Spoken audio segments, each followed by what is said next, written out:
I think it's important that this kind of summits be held because it gives leaders an opportunity to talk about their problems in their countries, about to share experiences, and it also allows them to try to find common solutions to the problems that are arising in the region. One of these problems is poverty. There's a current estimate of 200 million poor for the Americas, of which almost 50% lives in extreme poverty. With the current global economic crisis, there's a growing worry that the numbers will increase. It's affecting the rural poor the most. They depend very much on remittances being sent by family members. Those have been reduced.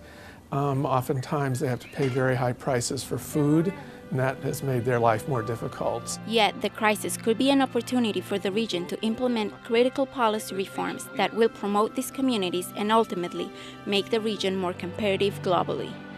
People aren't waiting for handouts. They're hardworking, creative problem solvers that need voice in the decisions that affect their lives. The second thing is that the poor are mostly women, so empowering women is very, very key policy.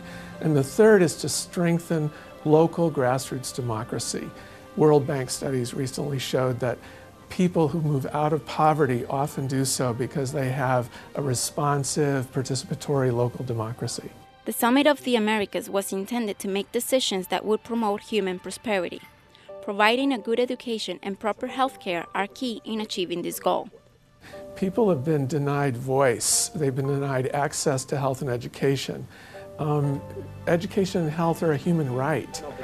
And when those rights are denied, it's a profound injustice. And when it's particular communities, indigenous peoples, Afro-descended peoples, then it's an even greater injustice. So having commitment by the governments to the rural communities can reduce poverty, can improve environmental sustainability, and can improve productivity and competitiveness overall.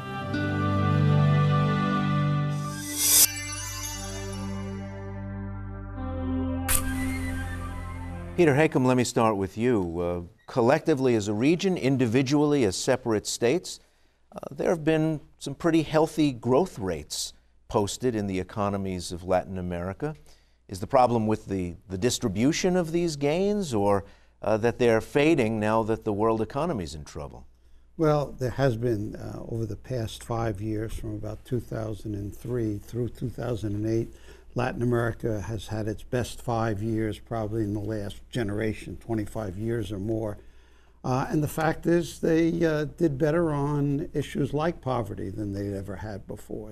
Poverty rates dropped measurably. And most countries even had a small, modest advance on equality. So they did make progress.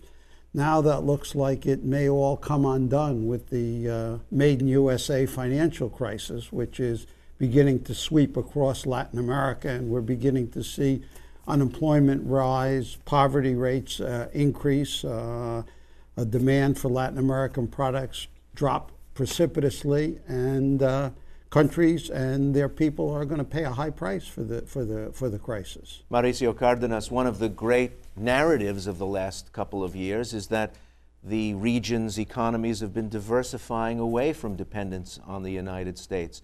How come a swoon in the American economy still affects Latin America so heavily? Well, because this is becoming a global crisis, and therefore not just the US, but also Europe, Japan, now we see China decelerating, are being part of this problem. And the Latin American countries are still very dependent on commodities, and commodity prices have declined, in some cases by as much as 50%. So that's taking a heavy toll on the exports of most of the countries, and therefore it's affecting the entire economies, and that's why growth is going to decelerate. We just saw the release of the latest forecast by the International Monetary Fund, and what is expected is that the region is going to go into a contraction this year of about 1.5%. 6 months ago, we were still thinking about an expansion. And that just shows the rapid impact of the global crisis on Latin America. Paulo Sotero, Lula got a lot of attention just in advance of the conference by talking about blue-eyed bankers being one of the origination points of the world crisis. I don't know how many blue-eyed bankers were in Trinidad, but Brazil now speaks with a very large voice about world economics. And there might have been a time when that would have been ignored, but instead, the world sort of stuck out an ear and listened when he said that. Yeah, the blue-eyed remark obviously was a gaffe. A lot of blue-eyed Brazilians protested, didn't feel very comfortable with that. But what the president was saying, I think, was important. That this time the crisis was not originated in our region. It gets to us at a moment where we were making progress, and please give us a seat at the table, because we have been through some of this.